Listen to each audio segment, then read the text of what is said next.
वसल्लिम अला रसूलिहिल करीम अम्मा बादु फ़अऊज़ु बिल्लाहि स्समीइल अलीम मिनश शैतानिर रजीम बिस्मिल्लाहिर रहमानिर रहीम वलौ अन्नहुम इज़ ज़लमू अनफुसहुम जाऊका फस्तग़फ़रुल्लाह वस्तग़फ़र लहुमुर रसूलु लवजदुल्लाह तव्वाबर रहीमा। आमन्तु बिल्लाहि सदक़ल्लाहुल अज़ीम व सदक़ रसूलुहुन नबियुल करीमुल अमीन। इन्नल्लाहा व मलाइकतहु युसल्लूना अलन नबी या अय्युहल्लज़ीना आमनू सल्लु अलैहि व सल्लिमू तस्लीमा। अस्सलातु वस्सलामु अलैका या सय्यदना रसूलल्लाह व अला आलिका व अस्हाबिका या सय्यदी या हबीबल्लाह। अस्सलातु वस्सलामु अलैका या खातमुन व अला आलिका व अस्हाबिका या शफीअल मुज़निबीन। रब्बि सल्लि व सल्लिम दाइमन अबदा अला हबीबिका खैरिल खल्क़ि कुल्लिहिम वल हबीबुल्लज़ी तुरजा शफ़ाअतुहु लिकुल्लि हौलिम मिनल अहवालि मुक़तहिमी। रब्बि सल्लि व सल्लिम दाइमन अबदा अला हबीबिका खैरिल खल्क़ि कुल्लिहिम। अल्लाह रब्बुल इज़्ज़त जल्ला व अला की हम्द व सना और उसके प्यारे हबीब अहमद मुज्तबा जनाब मोहम्मद मुस्तफ़ा तहियत व सना के हुजूर हदिया दुरूद व सलाम अर्ज़ करने के बाद नहायत ही मुअज़्ज़ज़ व मुहतशम सामीन व नाज़रीन अस्सलामु अलैकुम व रहमतुल्लाहि व बरकातुहू। वालेकुम सलाम। माह मुक़द्दस माह मुअज़्ज़म रमज़ान शरीफ के दूसरे अशरे की बरक़ात समेटने की तौफ़ीक नसीब हो रही है। दुआ है अल्लाह रब्बुल इज़्ज़त इस अशरा मग़फ़िरत में हम सब को मग़फ़िरत की सौगात और खैरात अता फ़रमाए और अल्लाह रब्बुल इज़्ज़त मग़फ़ूरीन के अंदर हमें भी शामिल फ़रमाए। अबाबिज़ी वक़ार अल्लाह तबारक व तआला ने अपने प्यारे हबीब अलैहिस्सलातु व तस्लीम को बेशुमार और बेहद अज़मतें और शानें अता फरमाई हैं। उनमें से किसी भी शान को कमा हक़्क़ुहु बयान करना ये तो किसी के बस की बात नहीं है, लेकिन अपनी खुशकिस्मती और सआदत समझते हुए इस ड्यूटी को निभाते रहना हमेशा अल्लाह ने अहले हक़ को नसीब फरमाया है। रसूल अकरम शफ़ी मुअज़्ज़म सल्लल्लाहु ताला अलैका व अस्हाबिका व बारिक वसल्लम आपको अल्लाह करीम ने ये शान अता फरमाई है कि जब भी कोई मंगता सवाली आपका ग़ुलाम आपके हुजूर फरियाद करता है, अपनी मुश्किल में आपको याद करता है, तो आप अपने ग़ुलाम की उस मुश्किल को हल फरमाते हैं, उसकी फरियाद सुनते हैं, मुश्किल कुशाई फरमाते हैं। जब भी किसी ने आपसे सवाल किया, कुछ मांगा, तो आपने ज़रूर अता फरमाया। उस सवाल का ताल्लुक़ आपकी ज़ाहिरी हयात से हो या बाद विसाल हो, आपके ज़ाहिरी हयात से पर्दा फरमा जाने के बाद का वक्त हो, जब भी किसी ने सिद्क़े दिल से आपके हुजूर फरियाद की है, लजपाल करीम आका सल्लल्लाहु ताला अलैहि वसल्लम ने उसे ज़रूर वो चीज़ अता फरमाई है। और फिर आपके दरे दौलत की हाज़िरी, वहाँ पे हाज़िर होना, अपनी सादत समझना, ये कोई ऐसा अमल नहीं जो कुरान और सुन्नत से मुतसादिम हो। जिस तरह के बाद झूठे लोग और झूठे दावेदार तौहीद के आपकी बारगाह की हाज़िरी को शिर्क से तबीर करते हैं और माज़अल्लाह शरीयत की मुखालफत और बगावत करार देते हैं। आले हक के हाँ तो ये नेकियों में से अफजल तरीन नेकी है कि इंसान बंदा मोमिन आपकी बारगाह में हाजिर हो दरूद सलाम का नजराना पेश करे, अपनी मोहब्बतों और अकीदतों का इजहार करे। इस हाज़िरी के दौरान वहाँ पे हो या किसी और जगह पे मौजूद हो, वो ये न समझे कि मेरे आका सल्लल्लाहु अलैहि वसल्लम मुझसे दूर हैं या मेरी बात आप तक पहुँच नहीं रही। अल्लाह ने अपने हबीब अलैहिस्सलाम को इतनी बड़ी अजीम शान अता फरमाई है कि ग़ुलाम अपने घर में बैठा परेशान हो, किसी मुसीबत में उलझा हुआ हो, तो वो आपको याद करे, फरियाद करे। अल्लाह के हबीब अलैहिस्सलाम उसकी मुश्किल को हल फरमा दिया करते हैं। कुरान मजीद फुरक़ान हमीद की सूरह निसा की जो आया मुक़द्दसा का हिस्सा तिलावत करने का शर्फ हासिल किया है, वलो अन्नहुम इज़ ज़लमू अनफुसहुम जाऊका, और अगर जब वो अपनी जानों पर जुल्म करें तो ए महबूब तुम्हारे हुजूर हाजिर हों, फस्तगफिरुल्लाह, और फिर अल्लाह से माफ़ी चाहें, वस्तगफर लहुमुर रसूल, और रसूल उनकी शफात फरमाए, लवजदुल्लाह तव्वाबर रहीमा, तो ज़रूर अल्लाह को बहुत तौबा कबूल करने वाला मेहरबान पाएँ। सैयद आला हज़रत अज़ीम अल बरकत इमाम अशाह अहमद रज़ा खान फ़ाज़िल बरेली क़ुद्दस सिर्रुल अज़ीज़, आप इंतहाई मोहतात अंदाज के इख्तियार फरमाते हैं और कुरान और सुन्नत की सही अंदाज में तर्जुमानी और तशरीह फरमाते हैं, तो आपने पूरा ग्रामर का लिहाज रखते हुए जैसे दीगर मकामात को बयान किया, तो यहाँ भी ऐसे ही बयान फरमाया कि रसूलुल्लाह सल्लल्लाहु अलैहि वसल्लम के हुजूर हाजिर होना, आपसे कुछ अर्ज करना, ये सिर्फ ज़ाहिरी हयात के साथ ख़ास नहीं, बल्कि जब आप ज़ाहिरी हयात से पर्दा फरमा के अपने रोज़ा अतहर अनवर में तशरीफ़ फरमा हो गए, आराम फरमा हो गए, तो फिर भी आपका ग़ुलाम आपके पास हाजिर हो, जाके अपने मामलात का जिक्र करे, अगरचे उम्मती का कोई अमल भी आपकी नज़र से पोशीदा नहीं है और कोई मामला भी उम्मती का आपकी नज़र से पोशीदा नहीं है, मगर फिर भी ये अपनी सादत समझते हुए हाजिर हो। और जब वह अपनी जानों पर जुल्म करें, फरमाया जब भी कभी इनके साथ कोई ऐसा मामला हो जाए तो ए महबूब तुम्हारे हुजूर हाजिर हों, तो इन्हें चाहिए कि अपनी सादत का इजहार करते हुए तुम्हारी बारगाह में आ जाएं, ज़ाहिरी हयात में आ जाएं, बाद विसाल आ जाएं और फिर आके अल्लाह से माफ़ी मांगें। तो इंसान के ज़हन में ये सवाल जन्म लेता है कि हाजिर अल्लाह के हबीब अलैहिस्सलाम की बारगाह में है और फिर माफ़ी अल्लाह से चाहें, तो ये बड़ा वाज़ेह उसूल नज़र आता है कि अल्लाह तबारक व तआला उसे ही अता फरमाता है जिसको मदीने वाले की सफारिश नसीब होती है, जिसको मदीने वाले आका सल्लल्लाहु तआला अलैहि वसल्लम के हुजूर हाज़िरी नसीब होती है। और फिर बाकायदा कुरान नसेकती से ये वाज़ेह फरमा रहा है, वस्तगफर लहुमुर रसूल, रसूल अकरम सल्लल्लाहु अलैहि वसल्लम की शफात फरमाएं, तो अल्लाह को बहुत ज़्यादा तौबा कबूल करने वाला मेहरबान पाएं। तो अब ज़ाहिरी हयात के मुबारक दिन हो या बाद विसाल का वक्त हो, जब भी किसी ने गुलाम बन के, उम्मती बन के, आशिक बन के, मुहिब बन के, फ़कीर बन के सदा की है, तो अल्लाह के हबीब अलैहिस्सलाम ने उसकी खाली झोली को मामूर फरमाया है।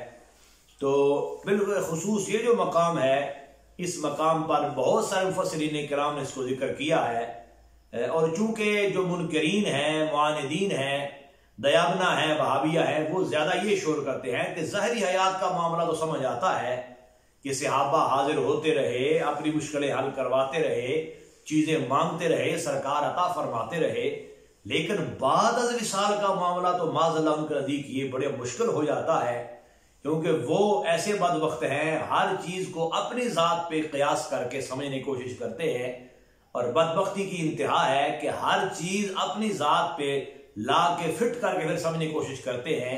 हालांकि कहाँ ये पिदियाँ और कहाँ ये गंदे खबीस और फितरत लोग और कहाँ अल्लाह के हबीब अलैहिस्सलाम की बारगाह। तो इसलिए उनके लिए ये बहुत बड़ी चीज़ है और बहुत बड़ा उन्होंने इसको समझा हुआ है कि बाद अज़ विसाल ज़ाहिरी हया से पर्दा फरमाने के बाद ऐसा हो कैसे सकता है, ऐसा कर कैसे हो सकता है माज़अल्लाह। तो बहुत सारे मुफस्सिरीन किराम ने इस चीज़ को लिया, मुहद्दिसीन किराम ने भी लिया। तफसीर जलालैन के अंदर इस चीज़ का पूरा जो है वो मौजूद है जिक्र, और दीगर मुहद्दिसीन ने मुफस्सिरीन किराम ने जिक्र किया।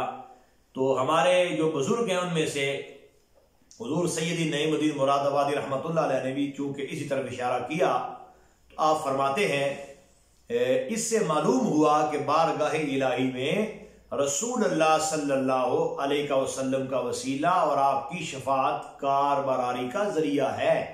कारबरारी का मतलब क्या है? किसी काम को हासिल करने का, मुराद पाने का, किसी काम के करने का।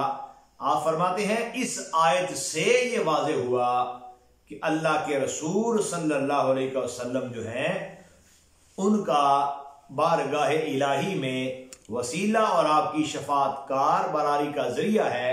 आगे वही आप अंदाज इख्तियार फरमाते हुए वही रवायत बयान फरमाते हैं, सैयद आलम सल्लल्लाहु अलैहि वसल्लम की वफात शरीफ के बाद एक एराबी रोज़ा अक़दस पर हाजिर हुआ।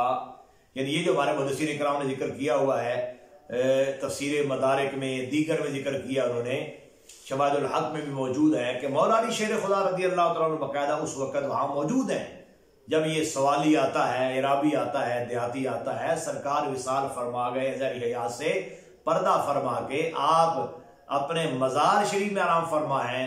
तो मुख्तलिफ रिवायात हैं, बाज़ में बाकायदा वक़्त का जिक्र है कि विसाल शरीफ को 3 दिन गुजरे हैं, दीगर में इसके अलावा का जिक्र है।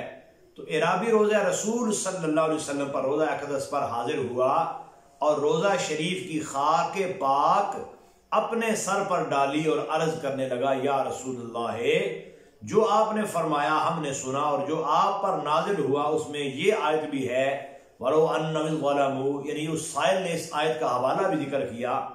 तो आगे उसने कहा कि मैंने बेशक अपनी जान पर जुल्म किया और आपके हुजूर में, और मैं आपके हुजूर में अल्लाह से अपने गुनाह की बख्शिश चाहने हाजिर हुआ, तो मेरे रब से मेरे गुनाह की बख्शिश कराइए। यानी ज़हरी हयात से सरकार पर्दा फरमा गए हैं, रोज़ा अतहरो अनवर में तशरीफ फरमा हो गए हैं। मौला अली शेर खुदा रज़ी अल्लाह तआला अन्हु वहाँ पे मौजूद हैं और ये खाके जो कब्र शरीफ है उसको सर में डाल रहा है, साथ ये अर्ज कर रहा है कि अल्लाह करीम ने कुरान में फरमाया हुआ है, मैंने पढ़ा हुआ है, अल्लाह ने आपको ये शान अता फरमाई है कि जब जुल्म कर लें जानों पर तो आपके हुजूर हाजिर हो जाएं। तो मैं जुल्म कर बैठा हूँ अपनी जान पे, तो आपके हुजूर इसलिए आया हूँ कि आप मुझे मेरे गुनाहों की माफ़ी लेकर दीजिए, मेरी बख्शिश कराइए। तो अब नाज़रीनों सामीने किराम, अगर सरकार के पर्दा फरमा जाने के बाद वहाँ पे आना जायज़ ना होता तो फिर हज़रत शेर खुदा हम रज़ी अल्लाह तआला अन्हु रोक देते, टोक देते, खुद क्यों वहाँ तशरीफ़ फरमा होते। और फिर अगर आ जाना जायज़ होता और आपको मुखातिब करना जायज़ ना होता, तो ये चूंकि या रसूल अल्लाह के बाकायदा अल्फाज इस्तेमाल कर रहा है तो शेर खुदा रोक देते, मना कर देते। ऐसा भी नहीं था, बल्कि ये सदा लगा रहा है और शेर खुदा रज़ी अल्लाह तआला अन्हु ये सारा नज़ारा देख रहे हैं कि अल्लाह का हबीब जो है आज उनसे मांगता कैसे है और आप अता कैसे फरमाते हैं। इसने जब अपना सारा मामला जिक्र कर दिया तो आप आगे फरमाते हैं कि जब इसने ये कर दिया, सवाल का अंदाज मुकम्मल, इस पर कब्र शरीफ से निदा आई, इस पर कब्र शरीफ से निदा आई कि तेरी बख्शिश की गई है, तेरी बख्शिश की गई है। इससे चंद मसाइल मालूम हुए। कहते हैं पहला मसला इससे ही हमें हासिल हुआ, अल्लाह ताला की बारगाह में अर्ज़े हाजत के लिए उसके मकबूलों को वसीला बनाना ज़रिया कामयाबी है। अल्लाह के हुजूर किसी मुश्किल को हल करवाना हो, किसी मुराद को हासिल करना हो, कोई दुआ करवानी हो, कोई मसला को परेशानी आ जाए, तो फरमाया जो मकबूलीन है उनको वसीला बनाना ये कामयाबी का जरिया है। और फिर दूसरा मसला यहाँ से ये भी साबित होता है, कब्र पर हाजत के लिए जाना भी जाऊका में दाखिल है कि सरकार के हुजूर चूंकि हाजिरी का हुक्म है और बाद विसाल भी है, तो ऐसे ही किसी बुजुर्ग साले के हुजूर हाजिर होना कि इस प्यारे का अल्लाह के हुजूर वसीला पेश करूंगा तो मेरे लिए खैर हो जाएगी, मुझे खैरात जो जरूर मिलेगी। तो फरमाते हैं कि कब्र पर हाजत के लिए जाना भी जाऊका में दाखिल और खैरुल कुरून का मामूल है। और फिर कहते हैं तीसरा मसला यहाँ से ये साबित होता है कि बाद वफात मकबूलाने हक को या के साथ निदा करना जायज़ है। कि अगर जायज ना होता या से पुकारना तो मौला अली शेर खुदा मना कर देते, रोक देते, टोक देते, ना आपने रोका ना आपने टोका। अच्छा, अब इसमें जो आज का हमारा उन्वान है उसके एतबार से जो चीज हमारे लिए वाज़े मौजूद है वो ये है कि गुलाम ने आके अपनी परेशानी का इजहार किया कि मैं आपके हुजूर मुश्किल लेकर आया हूं, परेशानी लेकर आया हूं, माफी का खास्तगार हूं, तलबगार हूं, जान पे जुल्म करके आया हूं। तो माज़ल्लाह वो लोग कहते हैं कि अब किसे तुम सुनाते हो, कौन तुम्हारी सुनता है, किस तक तुम्हारी बात पहुंचती है। लेकिन अब आहिस्ता आहिस्ता ये कहते हैं कि वहां कब्र शरीफ के पास खड़े होकर जो मर्जी कह लो, अल्लाह के हबीब वहां से सुन लेते हैं, लेकिन दूर से माज़ल्लाह उन्हें न कहो।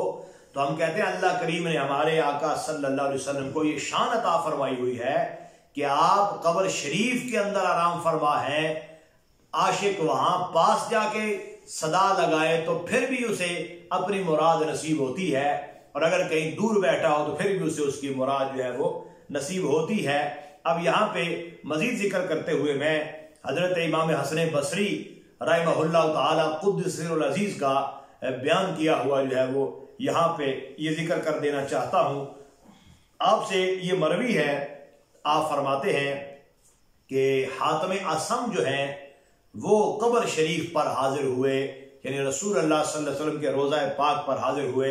शवाहिदुल हक के अंदर ये मजमून पूरा जो है वो मौजूद है कि हातम असम जो है वक़फ़ा अला कब्र ही सल्लल्लाहु अलैहि वसल्लम, रसूल अल्लाह सल्लल्लाहु अलैहि वसल्लम की कब्र अनवर के पास आप खड़े हुए और खड़े होके आपने अल्लाह के हुजूर ये दुआ की।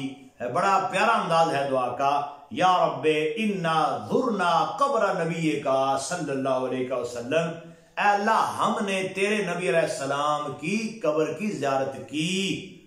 अब कुछ लोगों को यह भी परेशानी होती है कि कब्र पर गया कोई क्यों या कब्र पर जाता कोई क्यों है। तो यहां बकायदा अल्लाह के हुजूर दुआ में कब्र का हवाला है, यानी अगर सिर्फ ये भी कह देते कि हम तेरे हबीब अलैहिस्सलाम के पास आए तो फिर भी बड़ी बात थी, मगर यहां ज़ुरना कब्र नबी का सल्लल्लाहु अलैहि वसल्लम, हम आए हैं, या अल्लाह हमें खाली वापस ना लौटाना, हमें यहां से खाली ना मोड़ देना, क्योंकि हम तेरे दरबार में तेरे नबी अलैहिस्सलाम का वसीला लाए हैं। फनूदिया या हादा मा आज़न्ना लका फी ज़ियारत कब्र हबीबिना। तो जब ये इन्होंने दुआ की कि या अल्लाह हम तेरे हबीब अलैहिस्सलाम के हुजूर आए हैं, उनकी बारगाह में आए हुए हैं, तो हमें खाली वापस ना लौटा देना। तो आगे आवाज दी गई आपको, ऐ मेरे हबीब अलैहिस्सलाम के दरबार में आके इन जुमलों से सदा करने वाले, मा आज़न्ना लका फी ज़ियारत कब्र हबीबिना इल्ला वक़द क़बिलना का, ऐ मेरे हबीब अलैहिस्सलाम के हुजूर आने वाले, आपकी कब्र की ज़ियारत करने वाले, हम अपने हबीब अलैहिस्सलाम के हुजूर किसी को आने की इजाजत नहीं देते। या अगर उनके एतबार से देखा जाए फिर ये है कि इस दरबार में आके सदा लगाने वाले, हम अपने हबीब अलैहिस्सलाम की कब्र की ज़ियारत के लिए तुम्हें इज़्न इसलिए दे चुके हैं कि तुम हमारे दरबार में कबूल हो चुके हो, तुम्हारी मुराद तुम्हें दे दी जा चुकी है। फर्ज अंता मम्मा का मिनज़्ज़ुवार मग़फ़ूरन लकुम, जितने इकट्ठे होके दरबार में आए हो सरकार के, तुम सारे के सारे वापस चले जाओ, अल्लाह तबारक व तआला ने तुम सबको बख्शिश की खैरात अता फरमा दी है। फर्ज अंता व मम्मा का मिनज़्ज़ुवार मग़फ़ूरन लकुम, ए हातमे असम, तुम और तुम्हारे साथ जितने गुलाम हाजिर हैं सरकार के, तुम वापस चले जाओ। अल्लाह करीम ने जो है वो सरकार के दरबार में तुम्हारा आना मकबूल फरमा लिया है, और फिर साथ तुम्हें बख्शिश की खैरात और सौगात भी जो है वो अता फरमाई हुई है। तो नाज़रीन किराम, ये अल्हम्दुलिल्लाह हमें तौफीक रफीक नसीब है, हम अल्लाह के हबीब अलैहिस्सलाम के हुजूर कुछ अर्ज करने को अपनी सआदत समझते हैं, और इस सआदत से बहरावर होना ये यकीनन जो है वो हमारे ईमान का नूर है। इसी तरह एक दूसरा अंदाज है जिसको हजरत अबू कासिम साबित बिन अहमद बगदादी रवायत करते हैं कि इन्नहु रआ रजुलन बिमदीनतिन नबी सल्लल्लाहु अलैहि वसल्लम अज़्ज़न सुबह इंद क़ब्र नबी सल्लल्लाहु अलैहि वसल्लम फ़क़ाल फ़ीहि अस्सलातु खैरुम मिनन नौम।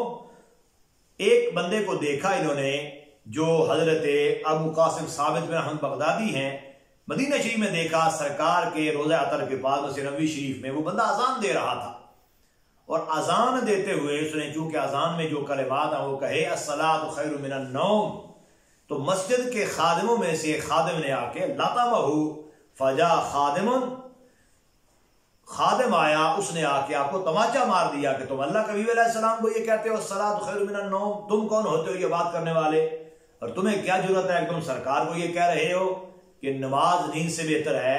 तो खादिम ने उस अजान देने वाले को तमाचा मार दिया। तो वो अपनी मोहब्बत और इश्क में सरकार के पास खड़ा होकर अजान कह रहा था। जब तमाचा मारा तो फबकर रजुलो, वो बंदा रो पड़ा, अजान पढ़ने वाला रो पड़ा। अब ये जो मंजर है ये वहां बाकायदा आंखों से भी देखा गया कि एक आशिक मवाजा शरीफ के सामने हाजिरी दे रहा था, तो वो जैसे वो करते हैं, तशद्दुद करते हैं, नकलें उतारते हैं, ताने आवाजें कसते हैं। तो उन्होंने कहा क्या कर रहे हो यहाँ, किसे खड़े होकर कह रहे हो, कौन तुम्हारी सुनेगा। तो वो आशिक रोना शुरू हो गया। रोने जब लगा तो उसका पासपोर्ट जो कि उन्होंने छीन लिया हुआ था वो रो रहा था। तो रो के वो सरकार से अपने अंदाज में कह रहा था, अर्ज कर रहा था कि देखो ये हमारे साथ कैसा करते हैं, क्या इनका रवैया है, क्या सलूक है, इतना हमें ये तंग करते हैं, हुजूर आप हमारी मदद फरमाइए। तो वो शुरता भी रोना शुरू हो गया, वो मुतब्बा भी रोना शुरू हो गया। तो लोगों ने कहा भी एक तुमने उसे मारा है और फिर साथ तुम भी मगरमच्छ के आंसू बहा रहे हो, रोना शुरू हो गए हो। उसने कहा इसलिए रो रहा हूं कि इसने जहां पे फरियाद की है यहां पे फरियाद रद्द नहीं होती, तो ये जो दुआएं मांगा है ये मुझे लग जाएंगी, इसलिए मैं रो रहा हूं कि चलो ये मेरी मदद कबूल कर ले और ये चला जाए यहां से, क्योंकि यहां जो फरियाद कर देता है फिर वो फरियाद रद्द नहीं होती। तो अब शेख बयान फरमाते हैं कि जब वो अजान पढ़ने वाला रोया, रो के उसने कहा वक़ाल या रसूल अल्लाह अफी हदराते का यफ़अलु बि हादल फ़िअल, सुनिया तुहाडे कोल इन्हें मेरे नाल इंज कीता है, हुजूर आपकी बारगाह में इसने मेरे साथ ये ज्यादती की है। मतलब आपके पास मैं खड़ा हूं, मैं आपको अजान सुना रहा हूं, मैं अपनी मोहब्बत का इजहार कर रहा हूं, इसने मुझे तमाचा मार दिया है और आपकी बारगाह में। मतलब ये था साइल का, हुजूर आपके हुजूर इतनी बड़ी जसारत, आपकी बारगाह में इसका इतनी जुर्रत कि इसने मुझ पर तशद्दुद कर दिया, मस्जिद शरीफ है, आपकी बारगाह है, इसने मुझे मार दिया है। तो अब देखे रावी कहते इतना कहने का उसका वक्त गुजरा है, देर हुई है। अफी हदरते का या रसूल अल्लाह यफ़अलु बि हाज़ल फ़िअल, हुजूर आपके हुजूर हाजिर होते हुए इसने मेरे साथ इतना कर दिया है, अमल मुझे मारा है। कहते हैं फफ़लजल खादिमु फ़िल हाले, उस मारने वाले को, ये थप्पड़ इसने मारा तो थप्पड़ मारने वाले खादिम को उसी वक्त फालिज हो गया। वह हुमिला इला दारिही, और उसको उठा के उसके घर की तरफ लाया गया। फमकथा सलासता अय्याम व माता, 3 दिनों बाद उसकी मौत वाक़ई हो गई।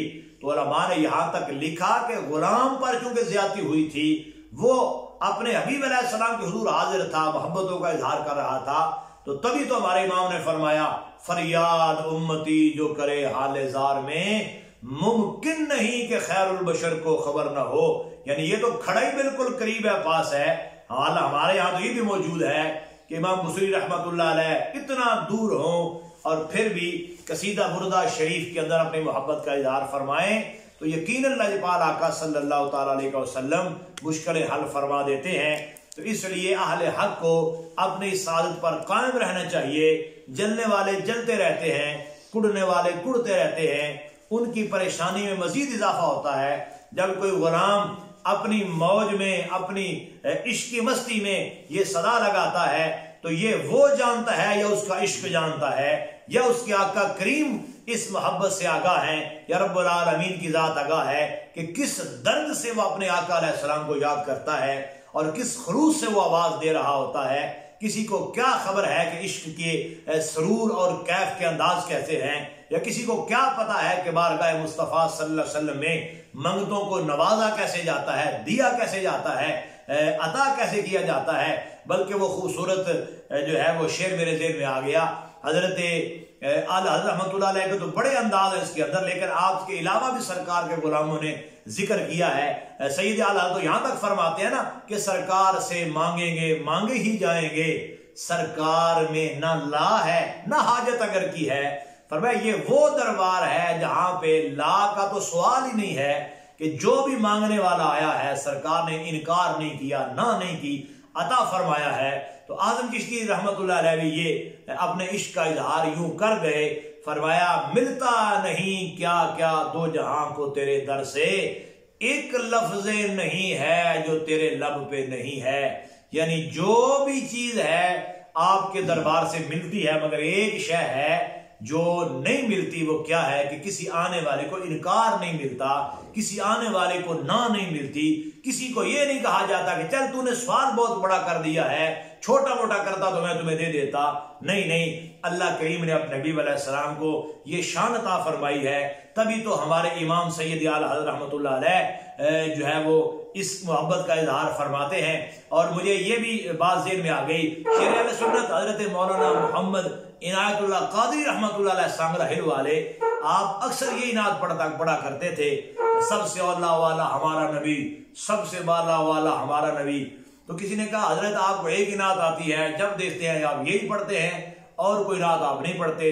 उसने शुगरन कारी कोई और भी याद कर लो, जब देखा है आपको आप यही पढ़ते हैं।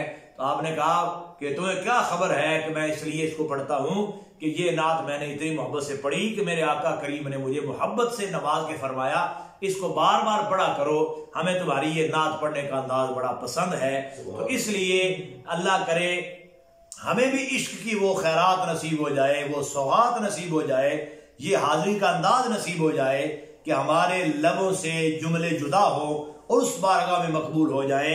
इसलिए अल्लाह के हुजूर हम ये सदा देते हुए, गवाही देते हुए अपने इमाम के कलाम को बोल देते हैं, सबसे औला हो आला हमारा नबी, सबसे बाला हो आला हमारा नबी, खल्क से औलिया, औलिया से रसूल, सब रसूलों से आला हमारा नबी। इसलिए अल्लाह रब्बुल इज्जत के हुजूर ये हाजिरी आशिक की हो तो फिर भी सुभान अल्लाह। और ये नहीं कि आशिक वहां हो तो फिर हाजिरी है। आशिक जहां भी मौजूद हो, वो किसी नगर में हो, किसी करिया में हो, किसी शहर में हो, किसी जगह पे हो, सरकार ना उसके अहवाल से बेखबर है, ना उसके मामलात से बेखबर है। इसलिए आशिक वहां पहुंच जाए तो फिर उसकी कमाल इसकी मेराज है। अगर किसी वजह से, पाबंदियों की वजह से, मुसीबतों की वजह से, आजमाइशों की वजह से, हक गोई और बेबाकी की वजह से, किसी को आईना दिखाने की वजह से अगर आशिक को रोक दिया जाए तो मत कोई समझे कि देखो अगर सच्चे होते तो फिर हाजिरी क्यों ना हुई, सच्चे होते तो फिर रोक क्यों दिया गया। ये आशिकों पर आजमाइशें होती हैं, इश्क के अंदर बड़े बड़े इम्तिहान आते हैं। इश्क जब अपने उरूज पे जाता है तो फिर इम्तिहान भी उरूज पे चले जाते हैं। इसलिए इसको मत कोई दलील बनाए कि इसलिए रोक दिया गया, ये वजह है। और मैं हैरान हूं कि लोग अपनी अपनी क्या सराइयां, हर दूसरा बंदा मुफ्ती बना हुआ है कि ये वजह हो सकती है, ये वजह हो सकती है, ऐसे हो सकता है, ऐसे हो सकता है, इसलिए ये कर दिया गया, इसलिए ये कर दिया गया। तो हम इसलिए बार बार दीगर ये कह रहे हैं कि आंखें खोलो, होश के ना खोलो, कुछ देखो, ताकीद करो, पता करो आखिर वजह क्या है, सबब क्या है। तो अगर कंप्रोमाइज करके हाजिरी देनी थी तो फिर सरकार की बारगाह में जाते हुए शर्मिंदगी का सामना करना पड़ता कि मैंने अपनी जात को मुकद्दस समझा है आपके दीन से, कि दीन के मामले में मैंने फलां फलां बातें की, मैंने फलां चीज पर दिफा दीन के लिए किया, फलां बात आपकी बारगाह के लिए की, फलां बात आपकी बारगाह के लिए की। हुजूर मैंने आपकी बारगाह की हाजिरी को शिरक कहने वालों का मुहासबा इसलिए किया कि ये आपकी बारगाह के गुस्ताख है, मैंने फलां बात इसलिए की थी। अगर वो सारा कुछ छोड़ के मदीना शरीफ की हाजिरी हो जाती तो फिर भी ये सारा तबका जो तबला साल तबका है, इनका देखो ये कंप्रोमाइज करके हाजिरी दे दी है। और अगर इस्तिकामत इख्तियार की है, डट गए हैं, तो फिर भी बगले में जा रहे हैं। तो ऐसे लोगों की तरफ ध्यान देने की जरूरत नहीं, ना इनकी कोई हैसियत है। अल्लाह और अल्लाह का हबीब इससे राजी नहीं होता कि इंसान जैसा माहौल हो वैसे उसके साथ रच बस जाए और फिर भीगी बिल्ली बन के जो है वो कहे कि मैं चलो अपना काम चलाऊं, दीन जाता है तो जाए माज़अल्लाह। नहीं, अगर कंप्रोमाइज दीन होता तो इमाम हुसैन कंप्रोमाइज कर जाते, इतनी बड़ी कुर्बानी ना देते। आशिक हमेशा कंप्रोमाइज के मुकाबले में डट जाने को दीन समझता है। अल्लाह रब्बुल इज्जत जल्ला शानहू हमारे उस्ताद गिरामी की इस्तिकामत में, जुर्रत में, शुजात में मजीद बरकतें अता फरमाए। तो चूंकि हमारा तो नजरिया ये है कि आशिक यहाँ बैठा हो तो फिर भी उनके हुजूर है, और खुद सरकार ने फरमाया हुआ है इन औलन नास बियल मुत्तकूना मन कानू है सुकानू, गुलाम मेरा हो, मुत्तकी हो, वो जहां भी हो मेरे करीब ही है। इसलिए परेशान होने की जरूरत नहीं। जैसे पहले बादल छटे, ये भी छटेंगे इंशाअल्लाह। जैसे पहला गुबार खत्म हो गया, ये भी खत्म हो जाएगा इंशाअल्लाह। हक का काफिला रवां दवा रहेगा। व आखिरु दावाना अनिल हम्दुलिल्लाहि।